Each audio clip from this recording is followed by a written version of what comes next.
স্বামীর গায়ে হাত তুললে, স্বামীকে তুই বলে ডাকলে, স্বামীর নাম ধরে ডাকলে কি হবে আপনি জানলে অবাক হয়ে যাবেন। আমার প্রিয় ভাইরা, প্রিয় মা বোনেরা, আমার এই আলোচনাটা আপনাকে আজকে শুনতে হবে। আপনি আশ্চর্য হয়ে যাবেন।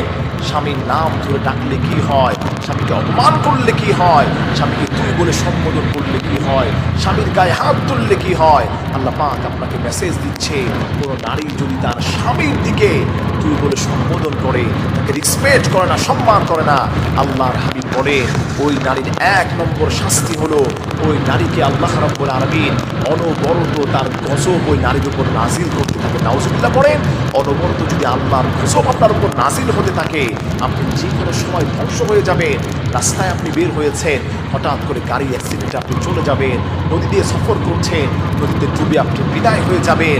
হঠাৎ করে আপনি যাচ্ছেন, এমন বিপদে আপনি পড়ে যাবেন, আপনার জীবন শেষ হয়ে যাবে। আল্লাহর হাবিব বলেন